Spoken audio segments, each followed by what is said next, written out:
I know you're tired already. Pagod ka na sa buhay mo. Pagod ka na lumaban kung may sakit ka man ngayon. Pagod sa pag-iintindi kung paano mo mababayaran ang lahat ng mga utang mo. Pagod na ipaglaban ang mga taong minamahal mo. Parang katngil lang, no? Oh my God! At sa mga content creator na nagsisimula pa lang, sobrang pagod ka na sa kaka-engage at kagagawa ng mga content na kahit ilang buwan nang lumipas, wala pa rin pumapansin sa iyong mga content at wala pa rin resulta. Lahat tayo, alam ko at ramdam ko, that we are tired already of fighting ng paulit-ulit.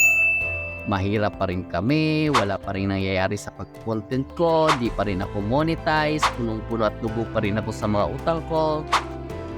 But always remember that the battle you are in is not your battle only, but God is with you in that battle. Joshua chapter 1 verse 9 says, "Have I not commanded you? Be strong and courageous. Do not be frightened and do not be dismayed, for the Lord God is with you whenever you go."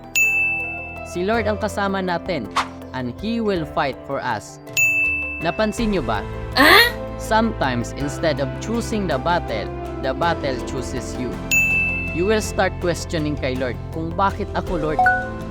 Takadami-dami ng tao sa mundo, bakit ako? Bakit ako pa ang binigyan mo ng ganitong problema?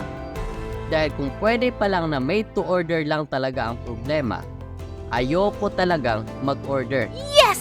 Pero di mo ba pansin? Kahit hindi mo naman siya hinihingi, pero kusa siyang dumadating. But in God's will, may purpose lahat yan. May saying nga na God doesn't give the hardest battles to His toughest soldiers. He creates the toughest soldiers out of life's hardest battle. Kapag kahit sa tingin mo na hindi na siya okay, but in God's hands, you will feel okay.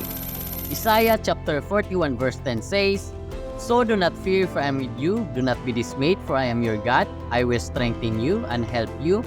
I will uphold you with my righteous right hand." Whenever na hindi mo na talaga kaya, just kneel your knees and bow down your head and ask Him the strength, solution that you need.